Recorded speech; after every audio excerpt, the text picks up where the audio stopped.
This is a wind turbine in Uruguay. The fact that it's in Uruguay is somewhat irrelevant to this story, but I'm currently in Uruguay, and it is sort of relevant in one respect. The respect that, unlike where I'm from in Ontario, this turbine doesn't make you sick.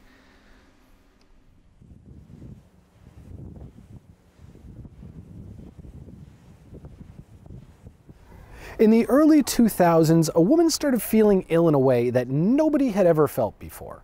Which was in a sense fortuitous, because this wasn't just any woman. This was Dr. Nina Pierpont, a medical doctor who went to both Princeton and Yale, and did residency at Johns Hopkins. If anybody could get to the bottom of a medical issue, surely it would be someone with a pedigree like that. And her self-diagnosis was that she was fine. Physically, anyway. And yet the problem was persisting, so therefore she decided that if it wasn't a problem of her being, it must be a result of changes to her environment. And as she'd recently moved back to New England after years spent in remote rural regions, there were a lot of things to target as potential problems. And one of those things that seemed to trigger the illness most of all was something that had been a bit of a problem for her for years: wind turbines. She and her husband absolutely hated them, publicly hated them.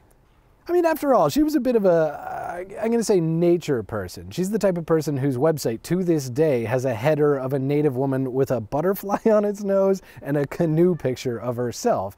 To her, this was like a visual symbol of our dominance over the natural world, of our modern excesses, of our disassociation from the planet. And what's more, because of the way that they're set up in areas that have to have sweeping, windy fields, they often seem like they're only ever put up where the view was nice to begin with. A place to ruin. So she took out an ad in nearby newspapers, I believe. She might have even put them up in nearby grocery stores' bulletin boards, advertising that if anyone had been feeling negative effects from these turbines, she wanted to hear from them. She put up a phone number and conducted interviews, leading questions to everybody who called in. And not surprisingly, she found a number of people who backed up everything she'd said. Not just them either, but their families, their friends, everybody's getting sick out here. She found 38 cases from a total of only 23 interviews. People were just offering up everyone else to her. I mean, it's not many people, granted, but it was enough for her to feel comfortable publishing this small, obviously non-scientific statement, almost like a pamphlet. The first public mention of what would then become known as wind turbine sickness. And it was a hit. Well, I wouldn't say that it went viral or anything. Within a certain community of what I'm going to politely call alternative thinkers, it caught on well enough. And soon, no matter where a new tower went up, protesters would just be there in advance. They always knew and they always cared. They'd hold town halls, they'd knock on doors, they'd put up signs. They were helping. They wanted to tell everyone just how bad these things made them feel, to catch it before it was too late. And like prophecy, every town they warned found people catching that disease. The further they investigated, the more they'd find stories of suffering. Symptoms included nausea, malaise, random aches and pains, dizziness, sore joints, so much more. Virtually everything. It was the perfect storm of symptoms, experienced in upwards of 10% of the people who they canvassed. But the thing is, there's one small issue with wind turbine sickness. It isn't real.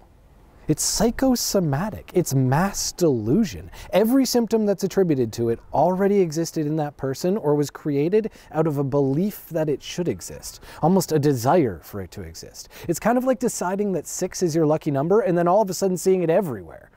Yes, Dr. Nina Pierpont is a medical professional and she's a pediatrician, but the thing her supporters somewhat gloss over is that she's a doctor of behavioral psychology.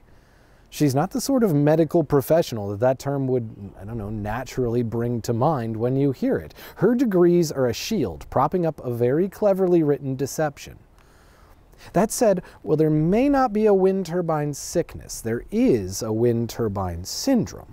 The first 2 cases, at least that we know of, are Dr. Pierpont and her husband. People who hated these things with such a passion that it quite literally made them ill. And in turn, their hatred and their fear of this symbolic change has started to resonate in others. They call it the nocebo effect, a placebo that can hurt you.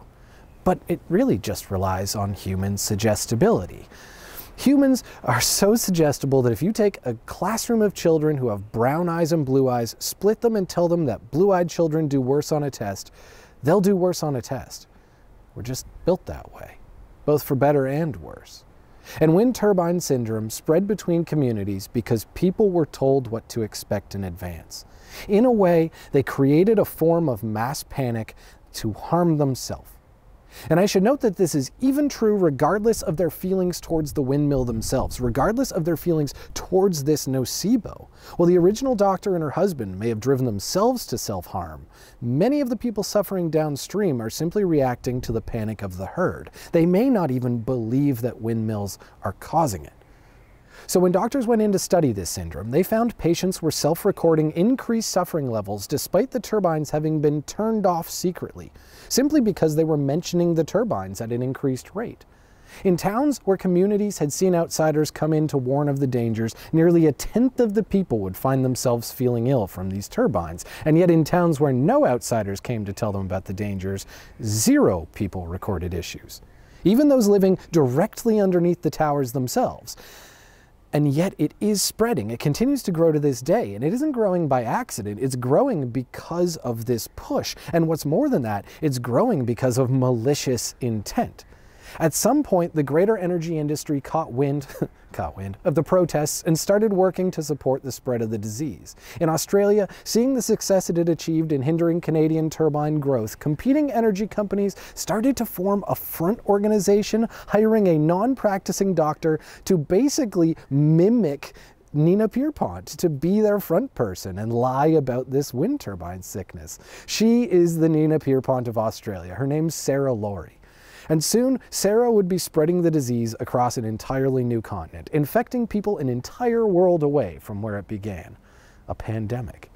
Which leads me to the ultimate question I have of this episode. Yes, this is a disease of the mind, yet for those who feel its effects, there's no denying that they are suffering from it. The reality is that everyone who complained to Nina did so because Nina injected that complaint into them, because they felt the same way as her, and she brought it to the surface. As her nocebo spreads across this world, every single person who is now affected by that work can trace the source of it back to her. She caused their pain, not the turbines. So isn't she guilty of something at least? If she were willingly spreading a virus, a real virus, we would quarantine her. But I suppose she doesn't even really realize she's doing this, even though she's been told, at least not in a way you can ever prove in court. I think she earnestly believes every word, and that's what's causing her to spread it. So how can we create a law that muzzles her disease-spewing mouth without allowing the government to shut anyone down who they don't like? It's a very slippery slope. But then what about Sarah in Australia and her sociopathic overlords? They surely know what they're doing. Their intent is so blindingly clear. They're bringing in a fake disease that has real symptoms to harm hundreds, if not thousands of people in the hopes that doing that will trick them into fighting against renewable energy. And they know they can get away with it because they know it's not real. Shouldn't they be brought to heel? There must be something illegal in there. And all of that said, what about me? By making this video, I'm also spreading this disease. This is a disease of information. The more people who watch this, the more likelihood that it will trigger this disorder in somebody's mind. Statistically, this video will sicken somebody. And I know that making it. So am I not guilty as well? Sure, much like Dr. Pierpont, I came here with good intentions, but unlike her, I actively know that I'm going to cause harm. So who's the typhoid Mary here? One step further. By watching this video, this dilemma has been passed on to you, because just having this knowledge makes you an asymptomatic carrier. If you tell people, the more you do, the worse this problem gets, even if you're telling them to beware of the problem. So why does this make people in my town sick and not here in Uruguay? Well, because we were told it would, and they weren't. This is Rare Earth.